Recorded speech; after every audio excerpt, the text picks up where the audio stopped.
अगर किन्हीं के पास हिंदी गीता है तो 9वां अध्याय 17वां श्लोक पढ़ सकते हैं। मैं स्क्रीन शेयर करता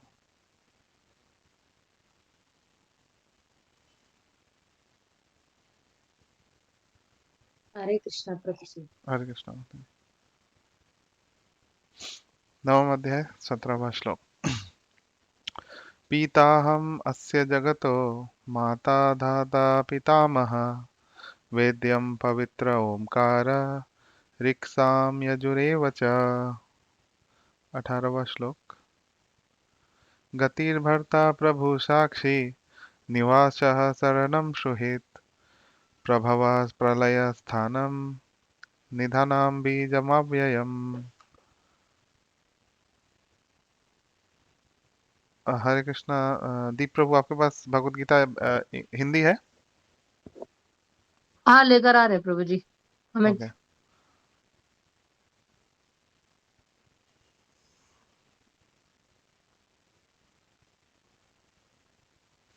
प्रेयर्स करते हैं।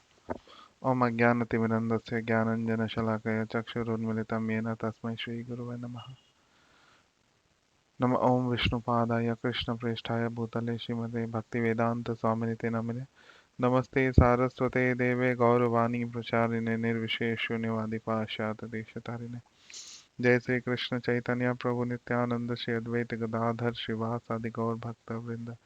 हरे कृष्ण कृष्ण कृष्ण हरे हरे, हरे राम राम राम हरे हरे।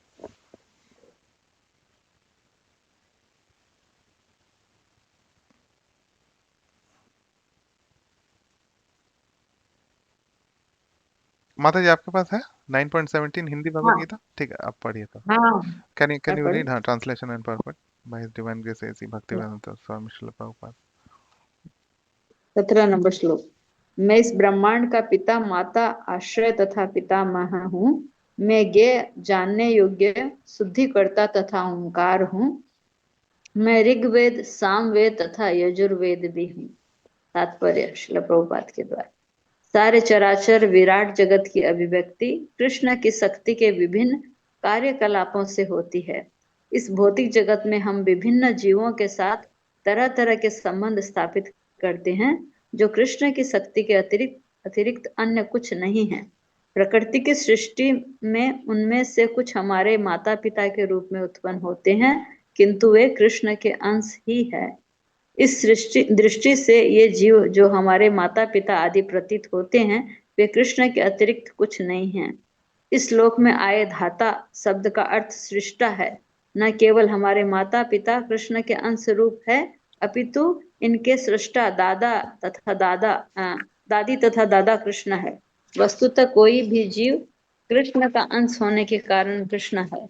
अतः सारे वेदों के लक्ष्य कृष्ण ही है। हम वेदों से जो भी जानना चाहते हैं वह कृष्ण को जानने की दिशा में होता है। जिस विषय में हमारी स्वाभाविक स्थिति शुद्ध होती है वो कृष्ण है। इसी प्रकार जो जीव वैदिक नियमों को जानने के लिए जिज्ञासु रहता है वो भी कृष्ण का अंश अतः कृष्ण भी है। समस्त वैदिक मंत्रों में ओम शब्द जिसे प्रणव कहा जाता है एक दिव्य ध्वनि कंपन है और यह कृष्ण भी है। चूंकि चारों वेदों ऋग्वेद यजुर्वेद सामवेद तथा अथर्ववेद में प्रणव या ओंकार प्रधान है, अतः इसे कृष्ण समझना चाहिए। हरे हरे कृष्ण। कृष्णा। माता जी, नेक्स्ट वाला भी पढ़ेंगे क्या? हाँ 18। ठीक। हाँ हाँ, 18। मैं ही लक्ष्य पालन करता स्वामी साक्षी धाम शरण स्थली तथा अत्यंत प्रिय मित्र हूँ। मैं सृष्टि तथा प्रलय सबका आधार आश्रय तथा अविनाशी बीज भी हूँ। तात्पर्य। गति का अर्थ है गंतव्य या लक्ष्य है, जहां हम जाना चाहते हैं। लेकिन चरम लक्ष्य तो कृष्ण है।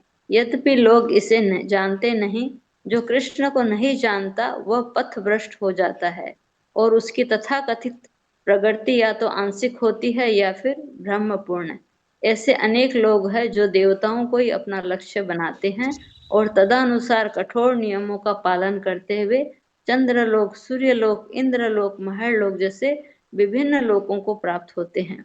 किंतु ये सारे लोग कृष्ण की ही सृष्टि होने के कारण कृष्ण है और नहीं भी है। ऐसे लोग भी कृष्ण की शक्ति की अभिव्यक्तियां होने के कारण कृष्ण है, किंतु वस्तुतः वे कृष्ण की अनुभूति की दिशा में सोपान का कार्य करते हैं। कृष्ण की विभिन्न शक्तियों तक पहुंचने का अर्थ है अप्रत्यक्षतः कृष्ण तक पहुंचना। अतः मनुष्य को चाहिए कि कृष्ण तक सीधे पहुंचे, क्योंकि इससे समय तथा शक्ति की बचत होगी। उदाहरणार्थ, यदि किसी ऊंची इमारत की चोटी तक एलिवेटर लिफ्ट के द्वारा पहुंचने की सुविधा हो तो फिर एक एक सीढ़ी करके ऊपर क्यों चढ़ा जाए। सब कुछ कृष्ण की शक्ति पर आश्रित है। अतः कृष्ण की शरण लिए बिना किसी वस्तु का अस्तित्व नहीं हो सकता। कृष्ण परम शासक है, क्योंकि सब कुछ उन्हीं का है और उन्हीं की शक्ति पर आश्रित है। प्रत्येक जीव के हृदय में स्थित होने के कारण कृष्ण परम साक्षी है। हमारा घर, देश या लोग जहाँ पर हम रह रहे हैं, सब कुछ कृष्ण का है। शरण के लिए कृष्ण परम गंतव्य है। अतः मनुष्य को चाहिए कि अपनी रक्षा या अपने कष्टों के विनाश के लिए कृष्ण की शरण ग्रहण करें। हम चाहे जहां भी शरण ले, हमें जानना चाहिए कि हमारा आश्रय कोई जीवित शक्ति होनी चाहिए। कृष्ण परम जीव है, क्योंकि कृष्ण हमारी उत्पत्ति के कारण या हमारे परम पिता है। अतः उनसे बढ़कर न तो कोई मित्र हो सकता है, न शुभ चिंतक। कृष्ण सृष्टि के आदि उद्गम और प्रलय के पश्चात परम विश्राम स्थल है। अतः कृष्ण सभी कारणों के शाश्वत कारण है। धन्यवाद माता जी। सो कृष्ण। नवम अध्याय 17वां श्लोक। पिताहम यस्य जगतो माता धाता पितामह वेद्यम पवित्रम ओमकार ऋक्साम यजुरेव च। तो इससे पहले भगवान ने अपने माया शक्ति का हिंट्स दिया था। दैवी ऐसा गुणमयी मम माया दुरात्तया मामेव ये प्रपद्यन्ते माया में तरंति थे। और भगवान बेसिकली ये 9th चैप्टर जो है, इसका नाम है परम गुह्य ज्ञान। सो ये ज्ञान इन जनरल सबके लिए नहीं है। जो भगवत गीता का जो मेन क्रक्स, जो मेन नॉलेज है, ये इसको भगवान आचार्यों ने एक्चुअली इसका नाम दिया है परम गुह्य ज्ञान। श्रील प्रभुपाद ने एक नाम दिया है, व्यासदेव अलग नाम देते हैं। बट इसमें क्या होता है कि भगवान के मूड को समझ के आचार्य इस नाम को देते हैं परम गुह्य ज्ञान, क्योंकि ये ज्ञान सबको समझ में नहीं आएगा। नवम अध्याय का जो ज्ञान है, ये भक्ति योग नवम से 12 नंबर अध्याय, ये भक्ति योग का परम गंतव्य है। परम, और जो भक्त है तुष्यंती च रमंती च, उनको बहुत संतुष्टि और आनंद प्राप्त होता है इन अध्यायों को पढ़ के। बाकी में भी प्राप्त होता है, क्योंकि आप देखिएगा कि जो महान महान आचार्य जैसे विश्वनाथ चक्रवर्ती ठाकुर, ऐसे जो रसिक आचार्य हैं, उन लोग हर श्लोक में, भगवत गीता का प्रत्येक श्लोक में, वो उसमें से भगवान के प्रति जो अनन्य भक्ति का भाव है, उसको दिखा सकते हैं। एक्चुअली एक भगवत गीता के ऊपर लिखा गया डिक्शनरी भी है, हमारे एक आचार्य ने लिखा है। जो डिक्शनरी, डिक्शनरी को हिंदी में क्या बोलते हैं, नो आइडिया। शब्दकोश। शब्दकोश बोलते हैं शायद शब्दकोश। प्रभु। तो उसमें ग्रामर ग्रामर के जो रूल्स को एक्सप्लेन करने के लिए और उसको मीनिंग्स को देने के लिए, एक हमारे आचार्य ने भगवान के नाम, भगवान के नामों पे ग्रामर के रूल्स को एक्सप्लेन कर दिया है। तो इतना महान है भगवान का नाम, और उस नाम की महिमा इस नवम अध्याय में दी गई है। तो भगवान इनडायरेक्टली अपने बारे में बता रहे हैं, लेकिन भगवान नवम अध्याय में ये सिद्ध कर रहे हैं कि इस संसार और इससे परे भी जो सबसे परम, सबसे अट्रैक्टिव, सबसे ऑप्युलेंट, सबसे ज़्यादा इम्पोर्टेंट और सबसे ज़्यादा ब्यूटीफुल, वंडरफुल, जिसको देख के ही भक्तों को या फिर किसी अभक्तों को भी बहुत आश्चर्य होता है, तो वो सब में भगवान के अंश को देख सकते हैं हम। तो भगवान क्या बता रहे, पिता हम अस्य जगतो माता धाता पितामह। तो जनरली अब देखिएगा, हम अपने माता पिता से अटैच्ड होते हैं। कोई भी बिना माता पिता के इस संसार में नहीं आ सकता है, अपार्ट फ्रॉम भगवान श्री कृष्ण। भगवान श्री कृष्ण को माता पिता की जरूरत नहीं है इस संसार में अवतरण लेने के लिए। उसका एग्जाम्पल कौन बता सकते हैं? कोई बता सकते हैं कि उसका एग्जाम्पल? जैसे हम देखते हैं कृष्ण तो लीला करते हैं माता पिता का भी सहायता लेते हुए, भगवान श्री कृष्ण, बलराम, राम। बट कुछ ऐसे भी अवतार है जिसमें भगवान को माता पिता की जरूरत नहीं पड़ती है, स्टार्टिंग फ्रॉम मत्स्य अवतार, है ना। नरसिंह या भगवान। नृसिंह, मत्स्य, कूर्म, कूर्म, पूर्व, वराहदेव, वराह, इनको नहीं जरूरत पड़ती है माता पिता का, भगवान को। तो भगवान ये बता रहे हैं, लेकिन भगवान फिर कभी कभी अपने कुछ महान भक्तों को अपॉर्चुनिटी देते हैं, चांस देते हैं कि उनके साथ जो उनका रिलेशनशिप का मूड है उसमें उनको परम आनंद मिले। जैसे जब भगवान श्री कृष्ण अवतरण लेने ही वाले थे जस्ट पहले, तो उन्होंने अपना चतुर्भुजी रूप दिखाया था अपने माता पिता जो अ, है उनके, वसुदेव और देवकी माता को दिखाया। और उन्होंने बोला कि वो तो डर रहे थे, क्योंकि उनको ऐसा लग रहा था कि कंस मार देगा। उनको पता है कि विष्णु है, और फिर कंस कैसे मारेगा, लेकिन फिर भी भगवान की योगमय शक्ति के कारण वो डर रहे थे। तो भगवान ने उनको बोला कि मैंने इससे पहले भी आपके पुत्र को तीन तीन जन्मों तक आपका पुत्र होने का आपको वरदान दिया था। तो इसमें एक स्टोरी आता है, जब भगवान से कृष्ण और सुतपा बहुत तपस्या करते हैं, बहुत तपस्या करते हैं, तो फिर भगवान बोलते हैं ठीक है, क्या मांगना है मांगो।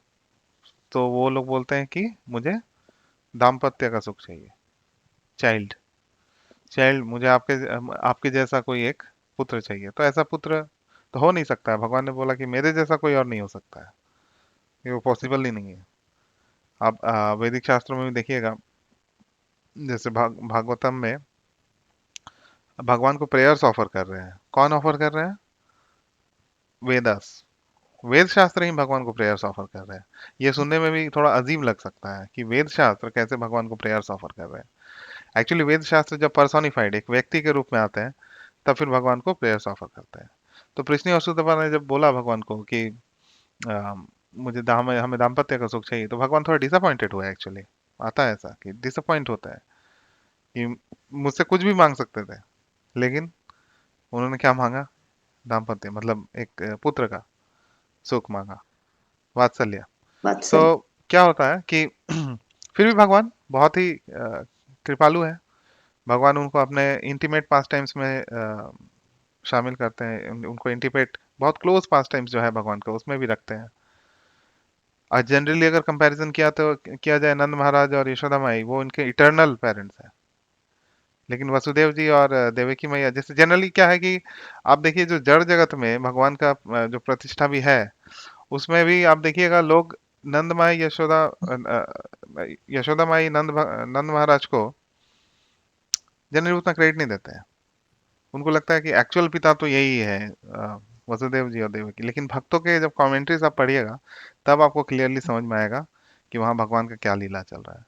तो जो मैं पॉइंट बता रहा था कि भगवान यहाँ दिखा रहे हैं कि हम जनरली अपने पेरेंट्स से अटैच्ड है, और पेरेंट्स जो है वो अपने संतान से अटैच्ड है, और उनके पेरेंट्स किन से अटैच्ड है? अपने पेरेंट्स से। और आप देखिएगा जनरली जो ग्रैंड पेरेंट्स हैं वो अपने ग्रैंड चिल्ड्रन से बहुत ज़्यादा अटैच्ड होता है, बहुत ज़्यादा। आप देखिएगा, मतलब ऐसा लगेगा कि उनका बचपन आ गया। अगर किसी का ग्रैंड चिल्ड्रन हो जाते हैं घर में, पोते पोते पोती, तो उनको ऐसा लगने लगता है कि उनका बचपन आ गया। तो ये बहुत क्लोज रिलेशन है। तो भगवान इसको यूज करके ये बता रहे हैं कि इनमें तुम मेरा अंश देखो, और मैं ही हूं। तो इसमें लिटरल मीनिंग नहीं है कि हमारे माता पिता कृष्ण है, नहीं, ऐसा नहीं है, ऐसा नहीं है। वो ये बताना चाह रहे हैं कि तुम्हारे माता पिता भी मैं हूँ, तुम्हारा तुम्हारे दादा भी मैं हूँ, उनसे आगे पितामह और प्रपितामह सब मैं ही हूँ। क्यों? क्योंकि सबसे ज्यादा इंटीमेट और सबसे ज्यादा क्लोज फ्रेंड तुम्हारा मैं ही हूँ अर्जुन। क्योंकि बाकी लोग चले जाएंगे, किन्हीं के पिता है या फिर किन्हीं के दादाजी हैं जो आज तक अमर है, जो आज तक है, एग्जिस्ट करते हैं, ऐसा शायद ही हो। बट भगवान हमारे साथ प्रत्येक, मतलब पिता माता दादा, वो तो हमारे इस शरीर के लिए है। ये शरीर चेंज, या तो उनका शरीर चेंज या हमारा शरीर चेंज, तो वो रिलेशन खत्म हो जाता है।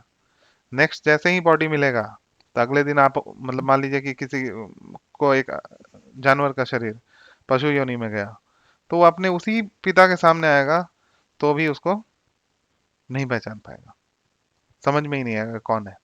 तो भगवान ये बताना चाह रहे हैं कि तुम्हारा सबसे ज्यादा क्लोजेस्ट फ्रेंड मैं हूँ, क्योंकि प्रत्येक स्थिति में मैं वेट कर रहा हूँ तुम्हारे लिए। तो ये बता रहे हैं भगवान। तो इसमें हम जनरली इंस्पायर भी होते हैं अपने पेरेंट्स से, अपने माता पिता, पितामह से। हम लोग जो जनरली देखिए भारत में फैमिली लीनिएज को बहुत प्रेज करते हैं। जैसे कोई बहुत बड़ा वॉरियर है तो उनके फैमिली को बहुत प्रेज किया जाता है। उसी प्रकार से जब हम देखते हैं कि हम डायरेक्टली भगवान के साथ कनेक्टेड है तो हमें एंथुजियाज्म एंथुजियाज्म मिलता है। क्या हमें और भी भगवान के प्रति आकृष्ट होने का और भी अवसर हम ढूंढना स्टार्ट करते हैं। तो ये क्लोज रिलेशन बनाने के लिए बोल रहे हैं भगवान। नेक्स्ट क्या बोल रहे हैं कि वेद्य हम पवित्र ओमकार ऋक् साम यजुर एवच। तो वेद शास्त्र जो है ये टॉप मोस्ट है। वेद शास्त्र से परे और कुछ भी नहीं है। तो भगवान ये बताना चाह रहे हैं कि ये जो वेद शास्त्र है, क्योंकि ये दो तरह के लोगों का एड्रेस कर रहे हैं यहाँ पे। भक्तों को ये बता रहे हैं कि देखो जो वेद शास्त्र का पाठ कर रहे हैं, वेद पाठी ब्राह्मण ओमकार पे बहुत ज्यादा फोकस करते हैं। ओमकार, तो अब वेद शास्त्रों में प्रणव प्रणव मंत्र बोला गया है ओमकार को। प्रणव का अर्थ है कि आप उसको बिगिनिंग बिगिनिंग कोई भी वैदिक मंत्र बिना ओम के नहीं होगा। तो ये प्रणव मंत्र जो है उसके बिना कोई भी मंत्र ही नहीं ले सकते आप। तो भगवान ये बताना चाह रहे हैं कि ये पूरे सृष्टि, ये पूरा ब्रह्मांड और इससे भी अनंत कोटि ब्रह्मांड जो है उसका आधार भगवान स्वयं है। ठीक है। तो ओम क्या है? ओतम पुरोतम इति ओम। ये जो है भगवान के इम्पर्सनल, इम्पर्सनल मतलब भगवान के जो अम, अव्यक्ति, मतलब इम्पर्सनल कैसे बोलेंगे? हम्म, भगवान का दो एस्पेक्ट्स है। एक तो भगवान व्यक्ति है और एक भगवान ज्योति भी है। तो जो भगवान का इम्पर्सनल कैरेक्टर है उसको दिखाता है ओम, उसको दर्शाता है। लेकिन जो वेद पाठी ब्राह्मण है और जो वेद पंडित है वो ओम को बहुत ज्यादा ऊपर रखते हैं। तो अभी भगवान ने क्या बोल दिया? वेद्यहम, अब देखिए इस श्लोक को, वेद्यहम पवित्र ओमकार, कि वेद मंत्रों में सबसे पवित्र ओमकार है, वैदिक मंत्रों में। और वो कौन है? मेरा ही रिप्रेजेंटेशन है, साउंड रिप्रेजेंटेशन भगवान का, कृष्ण का। तो भगवान यहाँ ये दिखाना चाह रहे हैं कि वेद शास्त्रों में भी जो सबसे पवित्र जो मंत्र या शब्द है वो मेरा ही रिप्रेजेंटेशन है। तो भगवान इसमें अपना सुप्रीम अथॉरिटी प्रूफ कर रहे हैं। ऋक साम यजुर एवच। तो तीन तीन वेद है, ऋक साम यजुर। तो भगवान बता रहे हैं कि ये तीनों वेद मेरे से ही आता है, ये मेरे ही श्वास से है।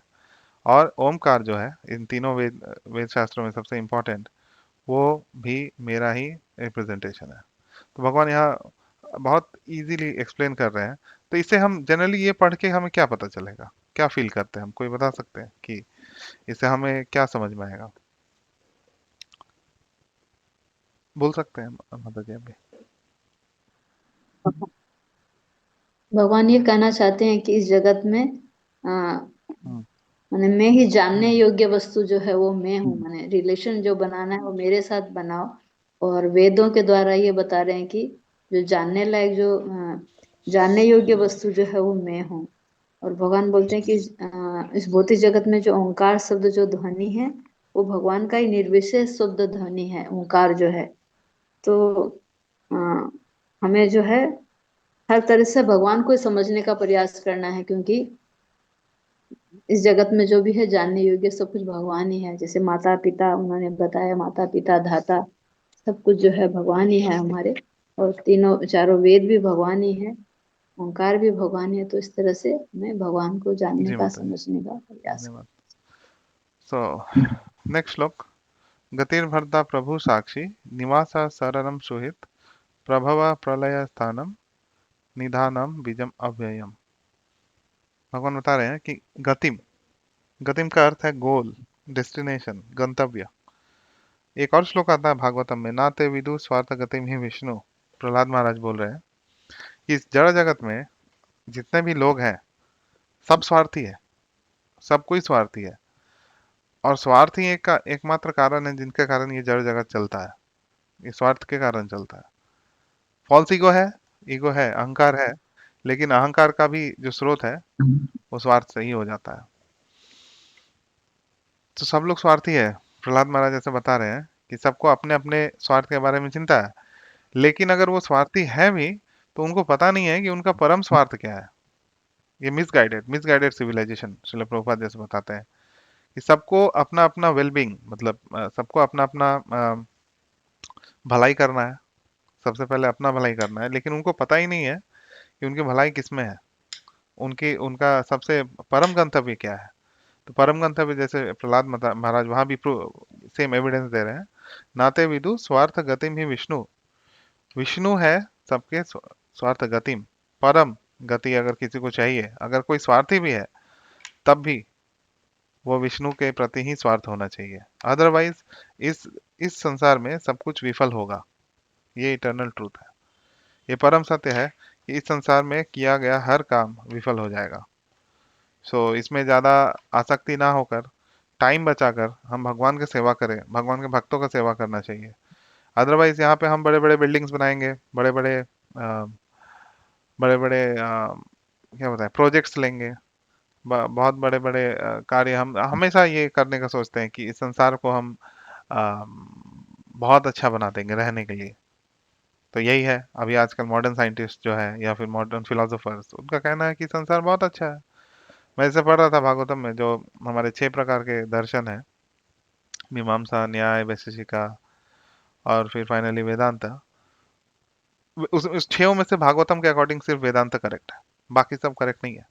तो अभी जो फिलोसोफर्स, जो मॉडर्न फिलोसोफर्स हैं, जो मॉडर्न उसमें, या फिर ओल्ड फिलोसोफर्स भी, ग्रीक फिलोसोफर्स भी, उनका जितना फिलोसफी है ये छः छः तो नहीं, बाकी पांचों में आ जाता है।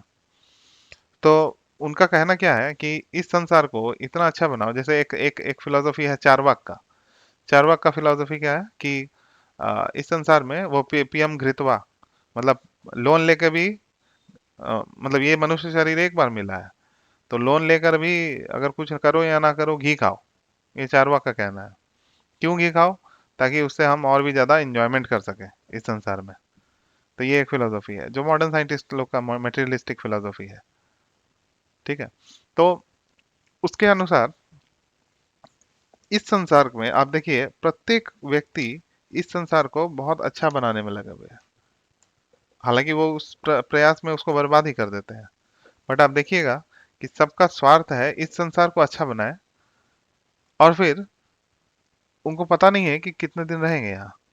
जैसे मैं एक लेक्चर सुन रहा था, अ, परम पूज्य भक्ति विकास स्वामी महाराज हैदराबाद में लेक्चर दे रहे थे। तो वहाँ जहाँ लेक्चर दे रहे थे टेम्पल हॉल से सामने में ही बड़ा सा 24 मंजिला इमारत था। तो उस लेक्चर का नाम था क्या था, कबूतर खाना। प्रभुपाद भी बोला करते थे पिजियन होल्स। तो आप देखिए, लोग इतना बड़े बड़े शहरों में घर बनाते हैं, छोटे छोटे घरों में रहते हैं, अगर आप उसको दूर से देखेंगे तो कैसा लगता है? कबूतर खाना जैसा लगता है। और फिर वहां पर ही सारी चीजों का इंतजाम करते हैं, और एक दिन फिर वहीं उनका अंत भी हो जाता है। हालांकि वहां अंत नहीं होता, हॉस्पिटल में होता है। महाराज बता रहे थे, जन्म भी हॉस्पिटल में, डिजीज का ट्रीटमेंट भी हॉस्पिटल में, और फिर मृत्यु भी हॉस्पिटल में। आधा आधा हमारा जीवन काल एक्चुअली हॉस्पिटल में ही चला जाता है। सो इतना प्रयास करने के बाद भी इस संसार में आज तक कोई सुखी हो नहीं पाया है। चाहे आप देख लीजिए इन द पास्ट, अलेक्जेंडर, वो पूरा संसार को कैप्चर करने चला था। Chinese civilization, Mesopotamian civilization, Egyptian civilization, Persian civilization, even Europeans, उन्होंने बहुत कोशिश किया, लेकिन आज तक कोई सफल नहीं हो पाया। अभी देखिए मॉडर्न जो हमारे हैं आइकॉन्स, जो लोग हैं, आपको क्या लगता है वो लोग सुखी हैं?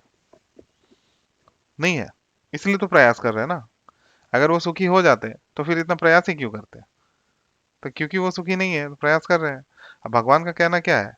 ये जो है दुखालय शाश्वतम है, ये जो संसार है, इसका मैन्युफैक्चरिंग में ही ऐसा है कि ये आप कुछ भी करिए, ये दुख देगा अल्टीमेटली। भगवान बताते हैं कि इसका कुछ भी आप करिएगा, उसका स्टार्टिंग से ही जैसे स्पर्श जैसे ही करेंगे, यही संस्पर्श जाब होगा। जैसे ही आप मटेरियलिस्टिक एंजॉयमेंट करेंगे, किसी चीज को संस्पर्श करेंगे, दुख है योनि है, ये बते दुख है योनि है। क्या है? भोग अगर जैसे ही करने जाएंगे तो वो दुख का योनि है, मतलब वहां से दुख प्रकट होगा। तो अब देखिए कैसा इस संसार का कितना कॉम्प्लेक्स मैकेनिज्म है कि जो आप जहां भोग करने जाइएगा आपको वहीं से दुख मिलना स्टार्ट हो जाएगा।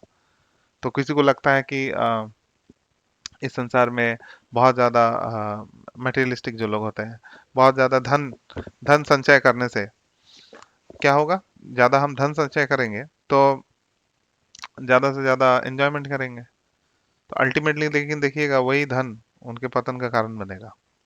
दूसरे कुछ लोग होते हैं जिनको लगता है कि मैथुन सुख बहुत ज़्यादा करेंगे तो वहाँ से हमें बहुत एंजॉयमेंट मिलेगा, लेकिन नहीं है, ऐसा भी नहीं है। प्रूफ है, प्रूवन है। पहले के आप राजाओं को देखिए या फिर अभी के जो लोग हैं बड़े बड़े लोग, कोई भी सुखी नहीं है। तो भगवान यहाँ ये बता रहे हैं,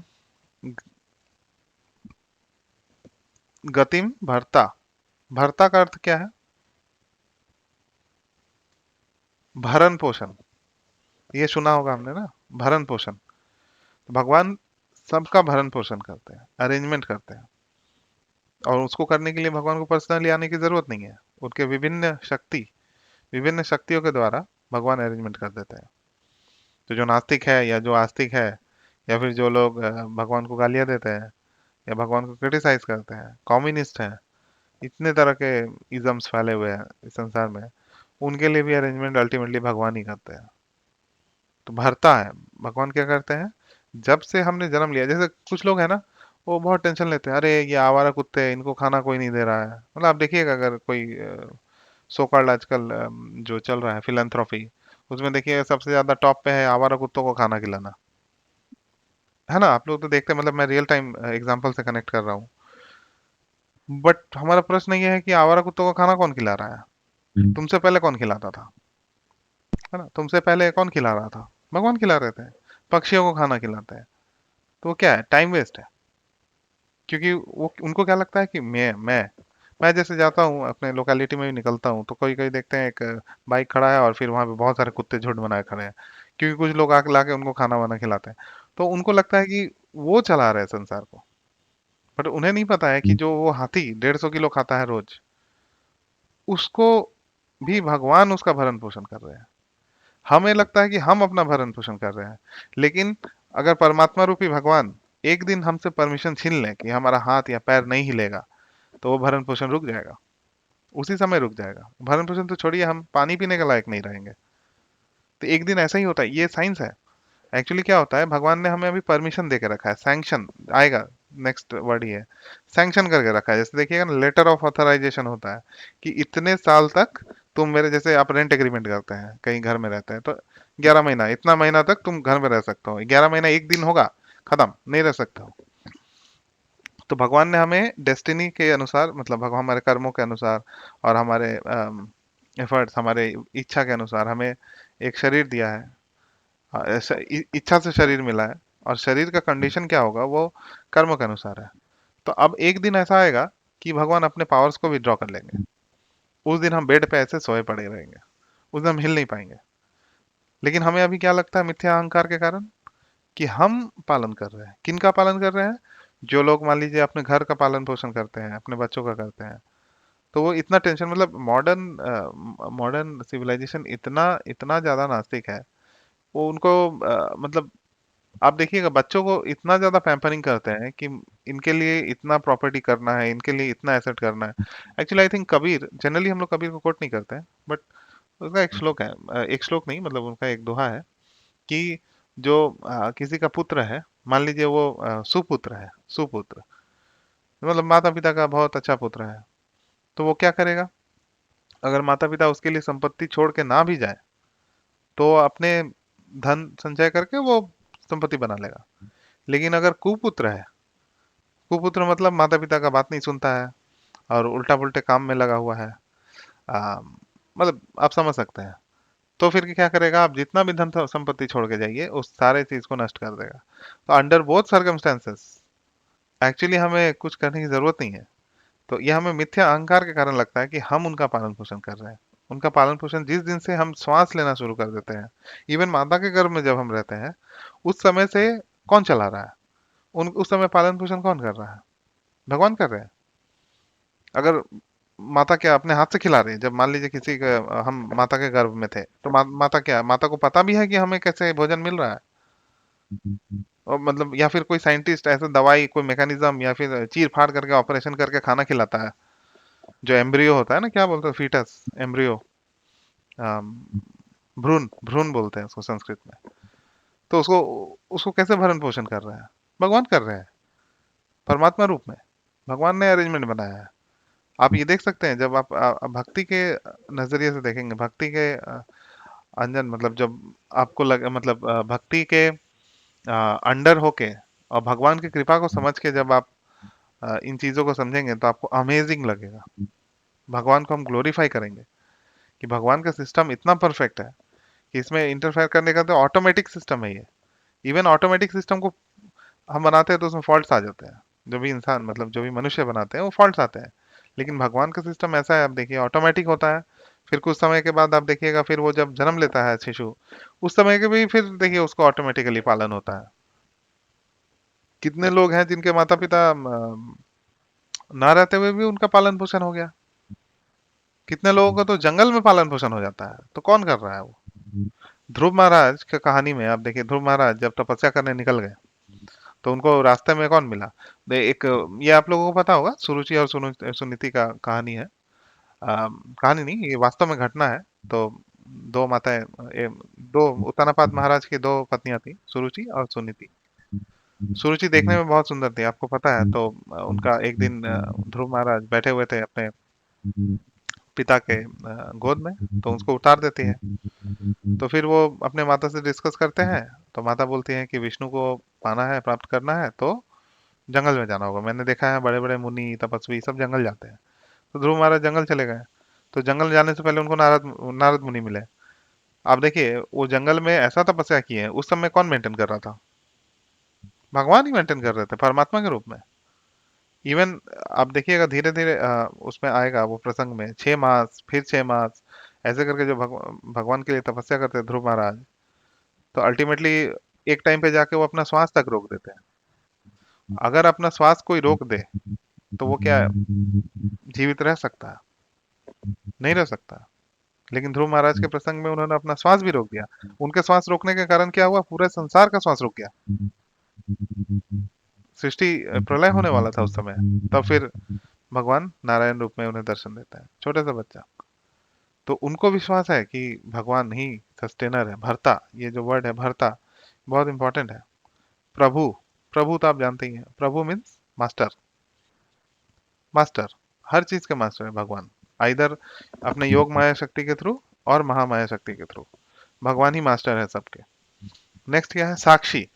साक्षी का अर्थ क्या होता है? कोई बता सकता है साक्षी का जनरल क्या अर्थ होता है? कोई भी बता सकते हैं? हाँ, witness means, let's say, witness. जैसे जनरली क्या होता है कोर्ट्स वगैरह में। हाँ, कोर्ट कोर्ट वगैरह में क्या होता है ना कि पनिशमेंट जो देते हैं, गवाह। तो उसमें एक तो एविडेंस मांगते हैं, पेपर वगैरह पे कुछ प्रूफ है। अगर मान लीजिए कोई मर्डर कर देता है तो उस समय या तो रिटर्न कुछ एविडेंस हो, ब्लड टेस्ट, डीएनए, हैन तैन, ये मिल जाए। लेकिन उससे भी ज्यादा प्रेफरेंस मिलता है विटनेस को। अगर किसी ने मर्डर करते हुए देखा है तो उसका जो कथनी है उसको बहुत ज्यादा अहमियत, बहुत ज्यादा इंपॉर्टेंस दिया जाता है। तो वो होता है विटनेस, साक्षी। भगवान हमारे हर प्रत्येक प्रत्येक इवेंट, प्रत्येक समय हमारे कार्यों को मॉनिटर कर रहे हैं, और हर जीव का कर रहे हैं। जो इतने सारे अनंत कोटि जीव, जीवों को काउंट करना इम्पॉसिबल है। मतलब भागवतम में आ रहा है कि अगर कोई इस संसार का पूरा धूल, जितना धूल पार्टिकल, 10 पार्टिकल्स को भी काउंट कर ले, फिर भी भगवान का क्वालिटीज और नाम को काउंट नहीं कर पाएगा। इतने महान है भगवान। तो साक्षी मतलब होता है कि भगवान परमात्मा रूप में हमें अनुमंता च नियमंता। अनुमंता मतलब भगवान हमें आदेश, मतलब सैंक्शन कर रहे हैं। उपदिष्टा अनुमंता, उपदिष्टा मतलब ओवरलुक, ओवरसी कर रहे हैं। मतलब मान लीजिए कि आपके घर में कोई कुछ कार्य हो रहा है, कुछ डेंटिंग पेंटिंग का काम हो रहा है, तो आप वहां खड़े रह के देखते हैं बस।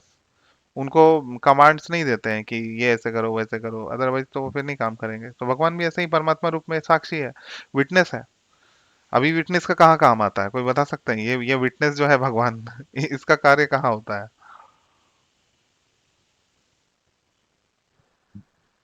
हाँ, एग्जैक्टली।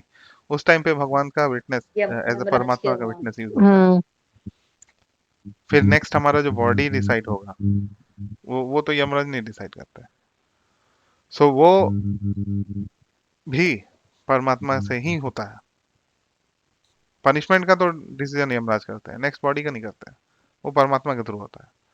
सो भगवान कितना इंपॉर्टेंट रोल प्ले कर रहा है। और इसका और एक मतलब ये है, और एक मीनिंग ये है कि साक्षी मतलब भगवान हमारे पास ही खड़े हैं, हमारे पास में ही खड़े हैं, हमसे बहुत क्लोज है। अदरवाइज वो हमारे हर चीजों को कैसे देख सकते हैं, कैसे विटनेस कर सकते हैं। इसका मतलब है कि भगवान हमसे बहुत ही बहुत करीब है, ज्यादा दूर नहीं है हमसे। मतलब ऐसा आता है उपनिषदों में कि भगवान हमसे बहुत दूर है और हमसे फिर बहुत नजदीक है, ऐसा उपनिषद में आता है। तो आप समझ सकते हैं कि बहुत नजदीक है परमात्मा रूप में। हृदय, हृदय से अर्जुन तिष्ठति। हृदय से मतलब हृदय के एरिया में है। निवासा शरणम सुहृत, मोस्ट इंटीमेट फ्रेंड। शरणम मतलब रिफ्यूज, हम जहाँ शरण लेते हैं। हम यहाँ भी शरण ले रहे हैं एक्चुअली, पता है हमें जितना भी लग रहा है ना हम इंडिपेंडेंट हैं और मतलब आई एम माई मास्टर, इस तरह का जो रोल है वैसा है नहीं। हम यहाँ भी शरण ले रहे हैं।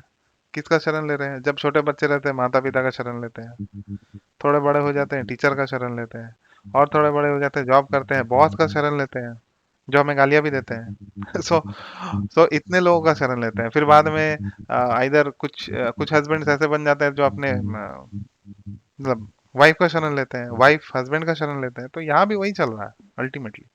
लेकिन जो सबसे टॉप मोस्ट शरण लेने योग्य है वो भगवान का चरण कमल है।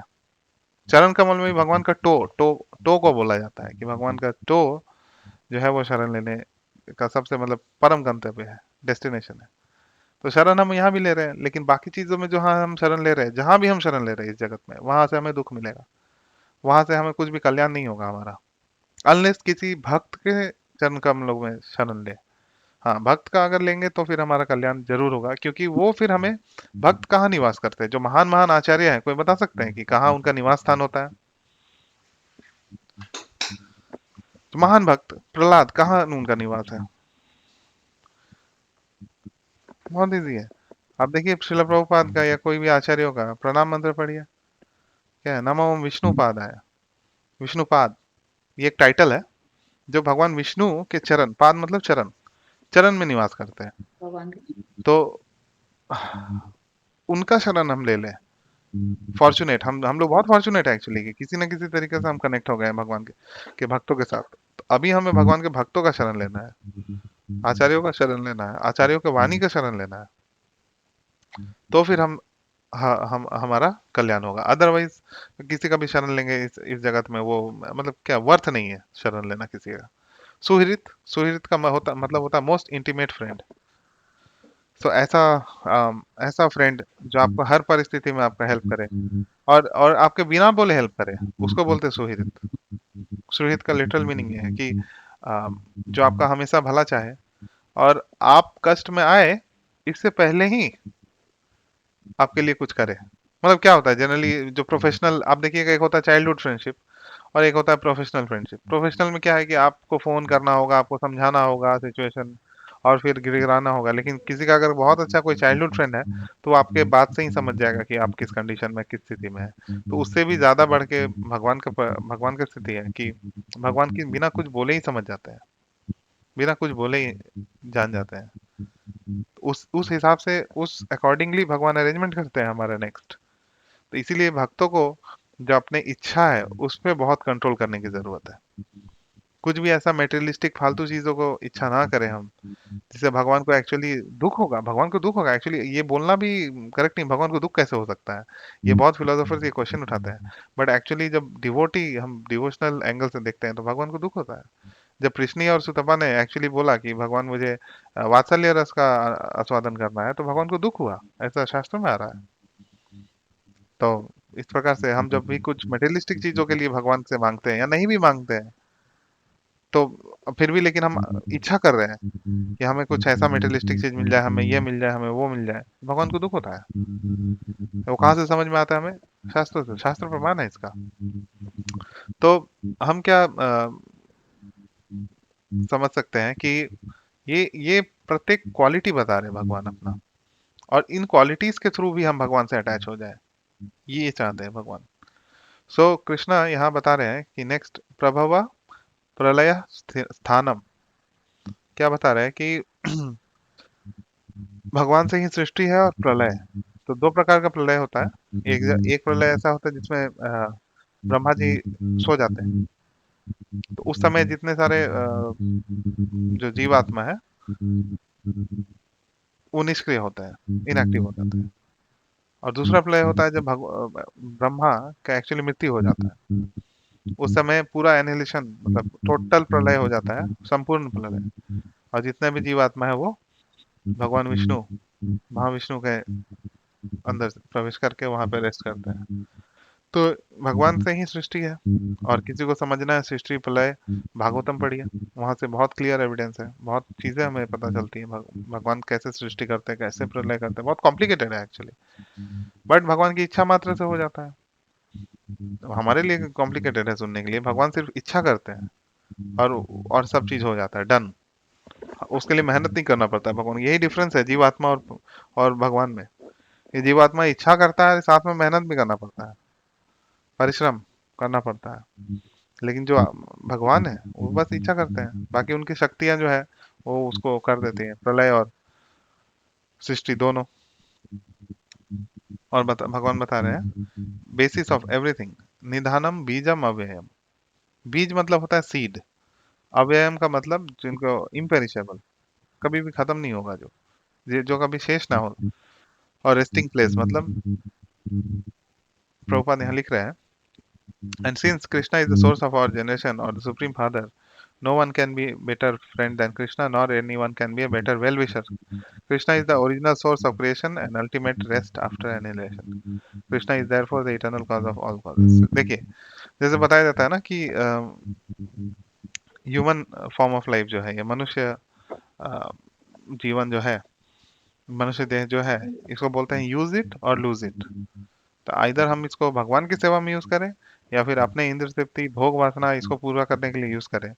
तो ये चॉइस हमारे ऊपर है, क्योंकि भगवान हमारे फ्री विल, स्वतंत्र इच्छा में कभी भी अवरोध नहीं करते हैं। भगवान कभी भी इंटरफेयर नहीं करते हैं, ये भी भगवान का दया है, इंटरफेयर नहीं करते हैं।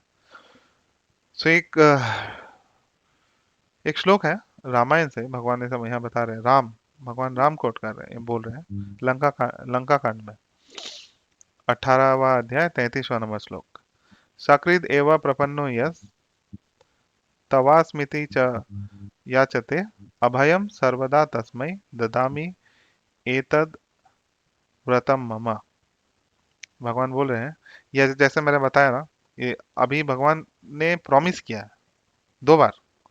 एक प्रॉमिस किया है यहाँ पे रामायण में, बार बार किया है, बट जनरली मैं बता रहा हूँ कि रामायण में भगवान यहाँ बोल रहे हैं, कोई भी मेरा शरण लेता है और सिर्फ एक बार प्लीड करता है भगवान से कि भगवान मैं आपका हूँ, अभी आपको जो करना है करिए, क्योंकि इतने दिन मैंने प्रयास किया, इतने जन्मों, इतने इतने शरीरों में मैंने प्रयास किया सुख प्राप्त करने का, जड़ जगत को एंजॉय करने का, अपनी इच्छाएं पूर्ण करने का, बट उसमें फेलियर मिला। तो अभी भगवान, अभी मैं आपका हूँ और मुझे अभय दान करिए। ऐसा सिर्फ अगर कोई भगवान को बोले भी, इच्छा करे, तो भगवान क्या करते हैं कि उनका उसको अभय दान करते हैं। अभय दान मतलब भगवान अपने चरणों में उनको जगह देते हैं। और ये क्या है, दिस इज माई सॉलेम वाव ददामी एतद व्रतम मम, ये भगवान का व्रत है, व्रतम मम ददामी एतद व्रतम मम। भगवान व्रत लेके रखे हैं, भगवान मतलब ऐसा प्रण है भगवान का कि ऐसा कोई करे, ऐसा कोई बोले तो भगवान उसको डिनाई नहीं करेंगे। नेक्स्ट यहाँ भी भगवान बता रहे हैं, देवी ऐसा गुणमयी, भगवत गीता 7.14, देवी ऐसा गुणमयी मम माया दुरातया मामेव ये प्रपद्यन्ते माया मेता तरन्ति ते। ये देखिए, ये जो माया शक्ति है भगवान का, इसको क्रॉस करना बहुत बहुत बहुत कठिन है, अत्यंत कठिन है। दैवी ही ऐसा गुणमयी, दैवी मतलब ट्रांसेंडेंटल, दिव्य, और इसको पार करना बहुत मुश्किल है। दिव्य का अर्थ है जो ह्यूमन इंटेलिजेंस के बियॉन्ड है, जो हमारे मनुष्य का सोचने की शक्ति से आगे है, वो दिव्य है गुण। और ये कैसा है, दैवी ही ऐसा गुण है ममा माया, मेरी माया दुरातया, दुरातया मतलब बहुत डिफिकल्ट है कॉन्कर करने के लिए, हराने के लिए। लेकिन जो मेरा भक्त है, माम एवा ये प्रपद्यन्ते, जो मेरा शरण लेते हैं, मेरा भक्त मेरे शरण लेते हैं, माया मेता तरंती थे, वो इजीली पार कर जाते हैं, इजीली। तो देखिए कितना कॉन्ट्रास्टिंग डिफरेंस है। तो यहाँ बोल के मैं स्टॉप करूंगा। अगर आपका कोई प्रश्न है, कोई पॉइंट्स ऐड करना चाहते हैं तो बोल सकते हैं। हरे कृष्णा।